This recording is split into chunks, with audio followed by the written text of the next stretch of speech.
Hello everyone, I'm Catherine Rose Programan, 11G, and today I'm going to perform thorax assessment. First, review the client's previous medical records and doctor's order sheet if available.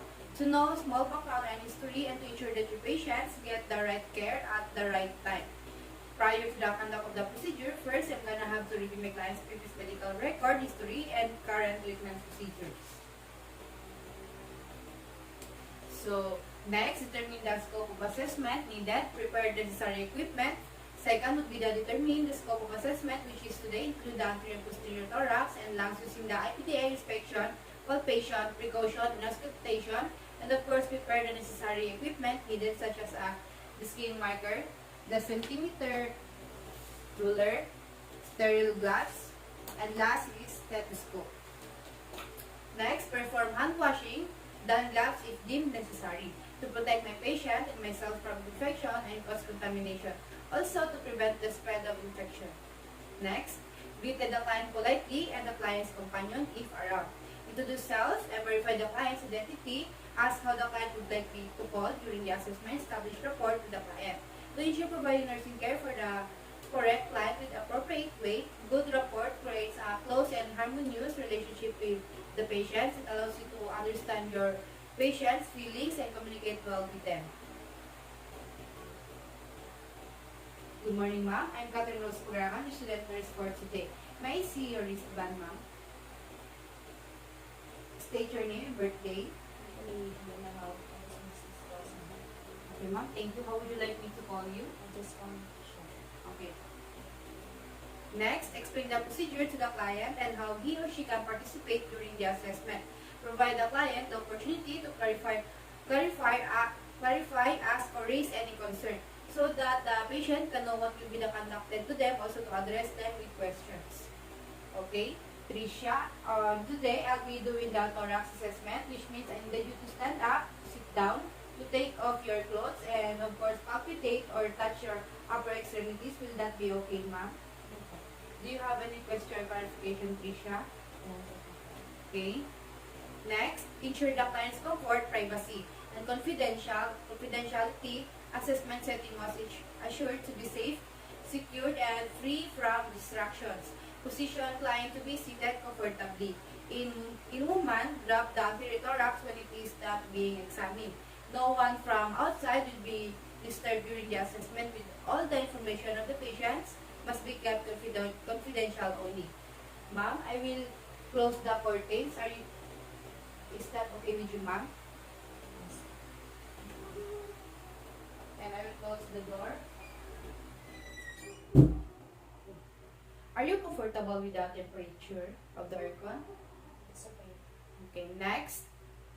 Check for signs of respiration distress, nasal flaring, poor sleep breathing, retraction, or problems with oxygenation. Observe the color of face, the lips, the chest, and fingernails to check some abnormal finding. Next. Okay, let's begin, Ma'am Tricia. Can you inhale and exhale for me? Again. May I see your fingernails? And your lips? Okay, are you having a difficulty in breathing or are you having a chest ache? Okay. Next, palpated the supraternal notch and noted the position of the trachea. It helps in determining if the trachea is in normal midline position or not, as the related trachea can indicate lung pathology. Ma'am, can you turn your head to the left? To the right? Okay. Next, inspected configuration. While the client stands with arms at the sides, stood behind the client and observed the position of scapula and the shape and configuration of the chest wall. To know if the scapula are symmetric, it is equal horizontal position. Ma'am, can you take your shirt for me? Is it okay to you? I'm going to touch your chest. Okay. I will help you with that. To change this. Kailangan ko mag-tubig. Yes.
Then, next,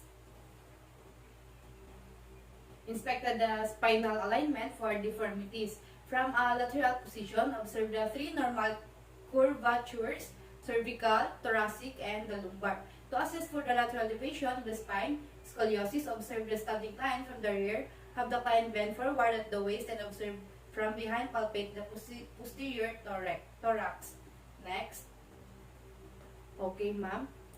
Can you bend, can you please stand up and bend, like trying to shoe lacing? This. Like, okay.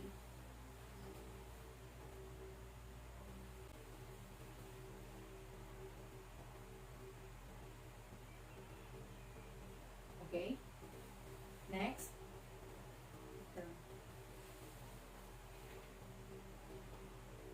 Next, palpate the posterior thorax, assess the temperature and the integrity of all chest skin. To know the temperature and to capture the patient's general physical condition. Okay, Tricia, can you please stand up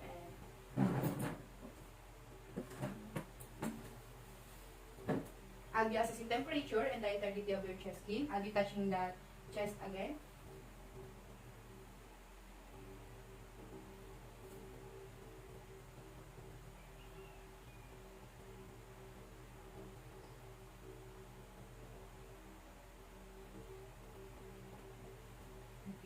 Thank you. Palpated all thorax areas for valgus tenderness or abnormal movement, especially for the kind who have respiratory complaints. Then, to know if there is abnormal findings, take note if avoid deep palpation for painful areas, especially if fractured rib is suspected. In such as a case, deep palpation could lead to displacement of the bone fragment again.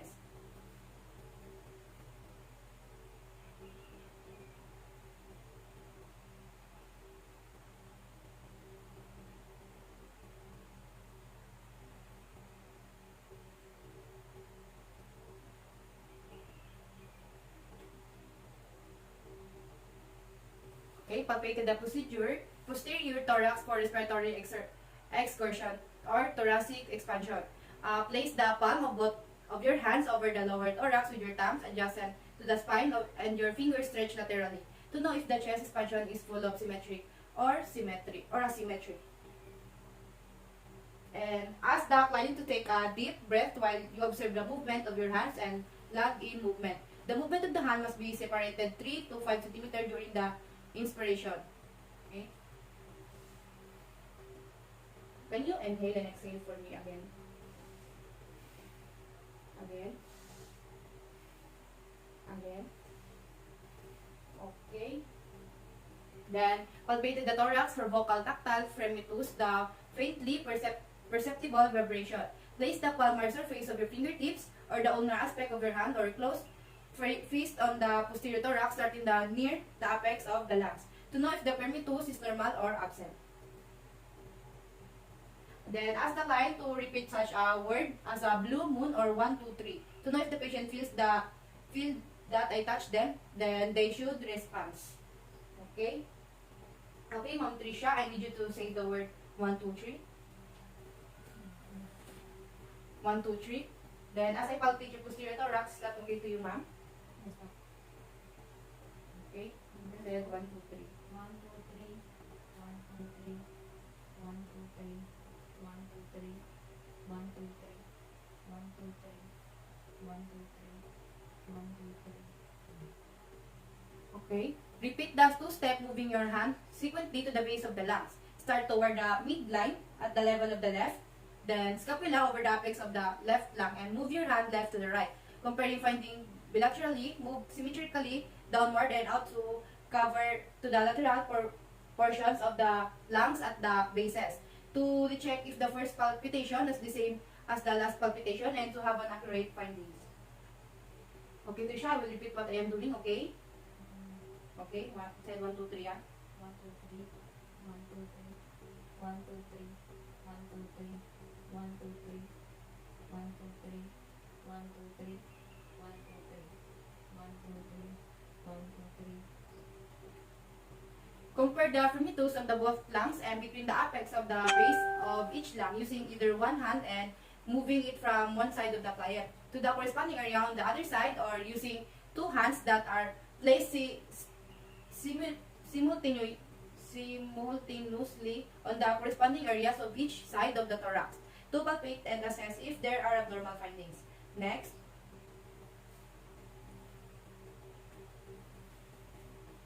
percuss the posterior thorax, ask the client to bend and the head and fold the arms forward across the chest to assess the posterior thorax, and this is the best position to assessing it.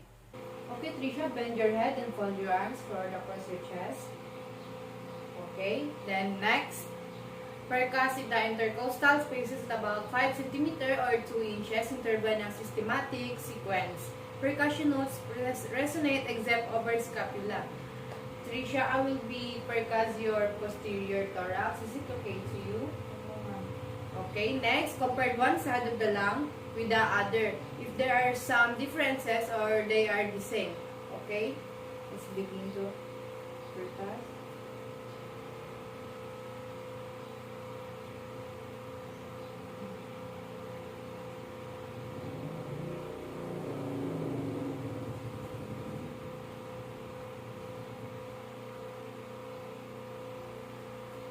Okay, next, percuss lateral thorax every few inches starting at the axilla and working down to the A3. To know if the posterior thorax is the symmetry or asymmetry in percussion. Okay, Tricia, I will proceed to your posterior thorax. Then next, measure the diaphragmatic excursion. Use a percussion to identify the level of the diaphragm and measure diaphragmatic percussion.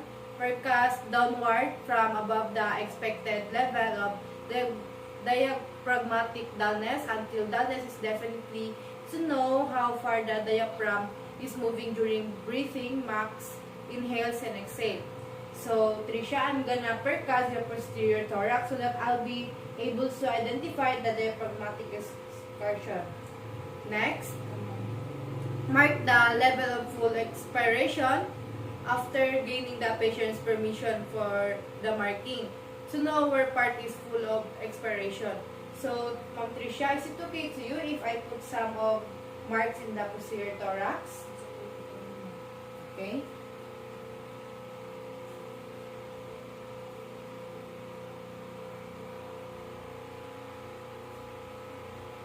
Inhale. Inhale and hold it. Inhale.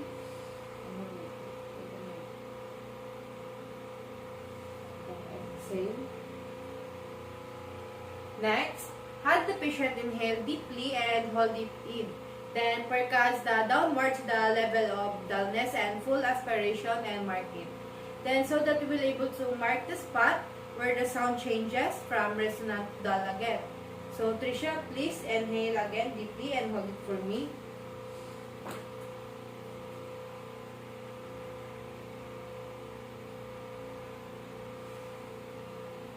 Inhale again. Okay, exhale.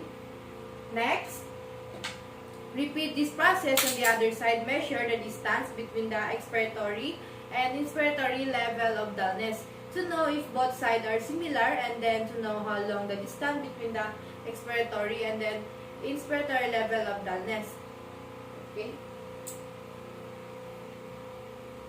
Again, inhale deeply and hold it.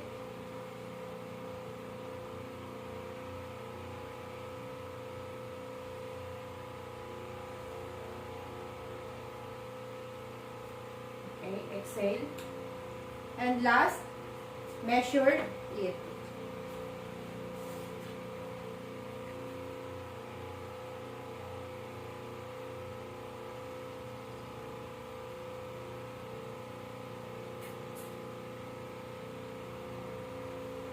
Okay. Auscultated for breath sounds. Place the diaphragm of the stethoscope firmly and directly to the posterior chest wall at the apex of the lungs at C7. That is the proper position if you want to hear the breathing of the patient. So, Tricia, I will be placing my stethoscope in the posterior chest wall at the apex of the lung at C7 or known as the cervical vertebrae number 7. Okay, ma'am? Next, ask the client to breathe deeply through the mouth for each area for auscultation, each placement of the stethoscope, to hear some abnormal sound in a different area where we will place that stethoscope. Tricia, whenever I place the stethoscope in a zigzag procedure, and when I already place it, different part, can you breathe deeply through the mouth? Okay, next. Using the systematic ladder pattern, use the percussion, listen at each point to the breath sound during a complete inspiration and expiration to determine where are the area as abnormal sounds. Tricia, I'll be listening carefully so that I can determine where are the sound abnormal. Okay?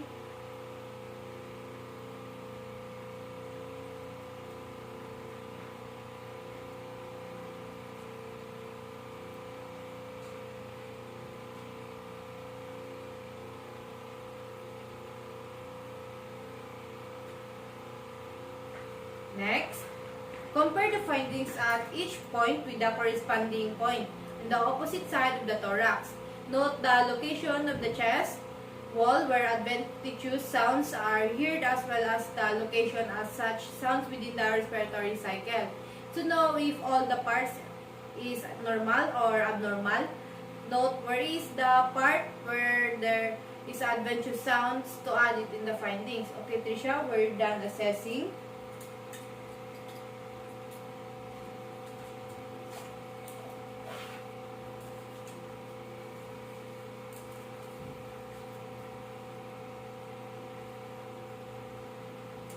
Okay, next.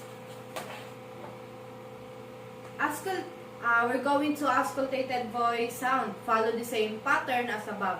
Bronchophony asks the client to repeat the phrase 99 while auscultating the chest wall. To know if there are some abnormal transmission of sounds from lungs or bronchi. So, Tricia, say 99 for me. 99 for me as I check your chest wall, okay?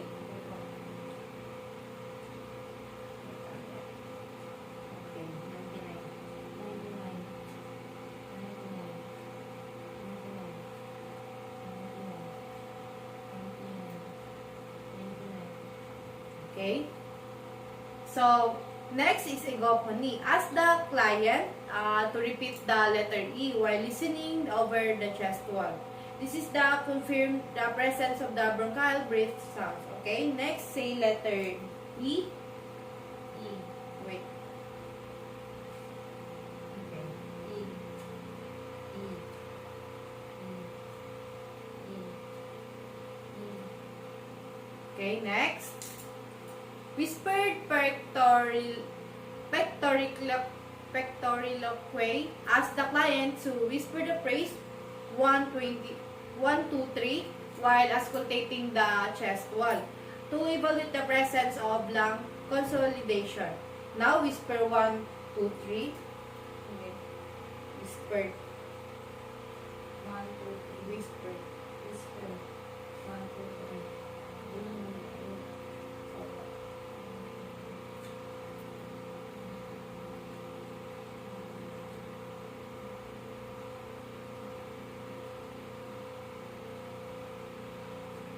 Okay, next. Inspected the breathing pattern, respiratory rate, and rhythm to know if there are some abnormal sound in the lungs. So now, I'm gonna touch your chest. So, what you need to do is you have to inhale and exhale for me, okay, ma'am? So, now I'm gonna touch your chest. So, what you need to do is to have inhale and exhale for me. Okay, ma'am?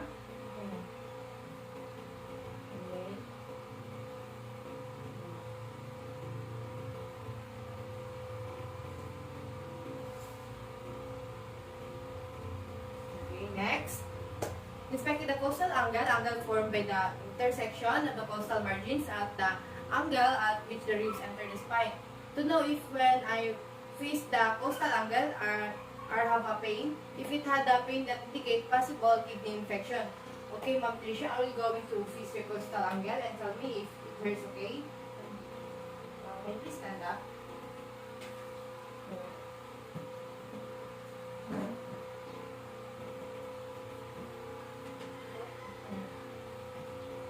Okay.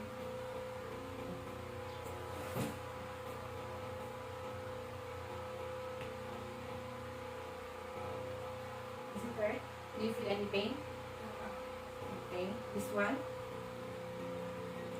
Okay, next, palpate the anterior thorax for the tenderness, sensation, surface muscles. Using the fingers to palpate of the tenderness and sensation, start palpating with your hand, position over the left clavicle, over the apex of the left lung, and move your hand left to right, comparing findings to know if there is no tenderness or pain over the lung area. So now, ma'am, using my fingers, I will palpate for tenderness and sensation, okay?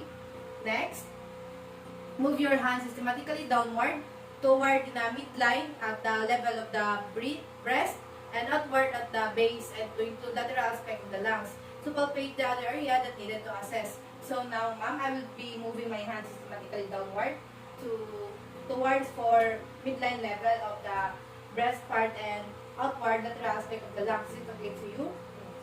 Okay, next, repeat the sequence of plating of the crepitus and firmicus and the anterior thorax. To assess the crepitus and firmicus in the anterior thorax, now I'm gonna touch your chest. Can you please stand up again?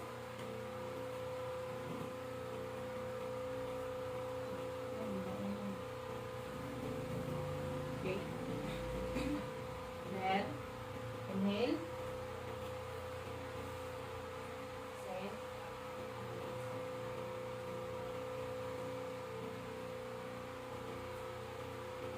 Okay, next, palpate the anterior thorax for respiratory excursion.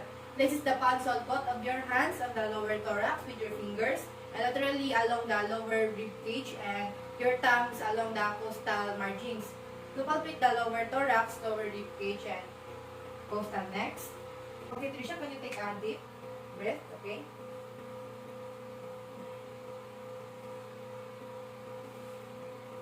Okay. Okay, next. Percuss the anterior thorax systematically. Begin percussing above the clavicles, the supraclavicular spaces. Proceed downward to the diaphragm. Compare the lung on one side to the lung on the other side. Displace female breast to facilitate the percussion of the lungs. So the clavicle should be at the same height and to identify some abnormal findings.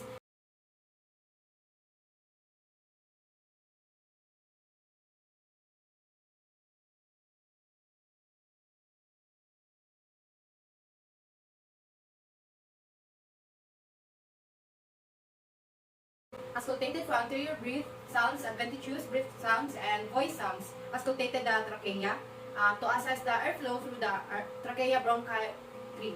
Next is auscultate the anterior thorax to compare one side of the chest with the other in a systematic manner and detect any asymmetry. Place the diaphragm of the stethoscope firmly and directly on the anterior chest wall to assess the dampen the sounds that attempting to hear. Next, ask the client to breathe deeply through the mouth in to effort to avoid transmission of sounds that may occur with nasal breathing to assist breathing airflow resistant of the patient. And listen at each side of at least one complete respiratory cycle. Listen for normal breath sounds and adventitious breath sounds. Follow the systematic ladder pattern to assess if there were some abnormal sounds of wheezing. So, Tricia, take a deep breath from your mouth.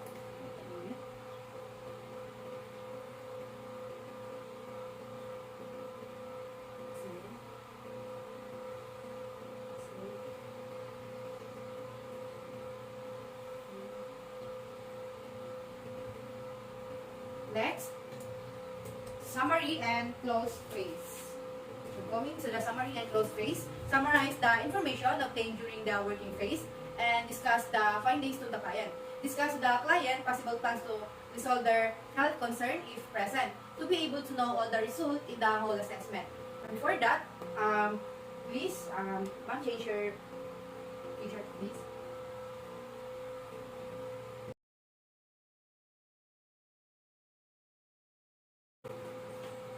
Then, so, regarding for the surveying in your chest, ma'am, and respiration, no respiratory distress or problems with your oxygenation, it means normal and good.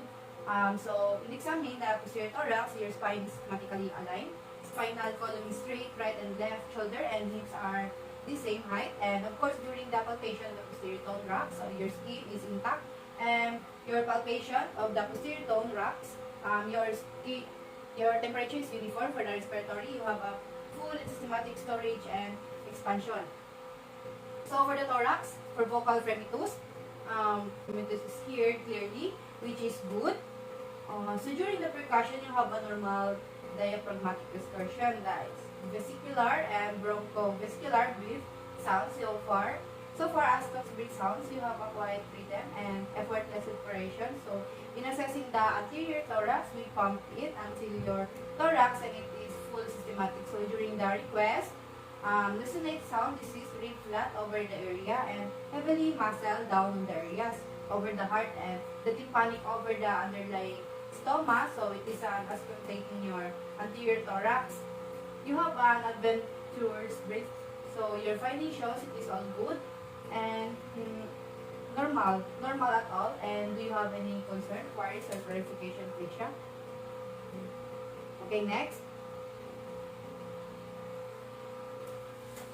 Next is assess for the client's understanding of the plan and need for further teaching, provided the client the opportunity to clarify, ask, or raise any concern, so that we'll know what to do.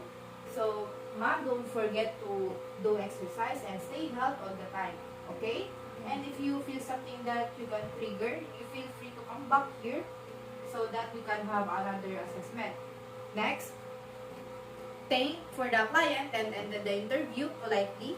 Done after care, perform hand washing.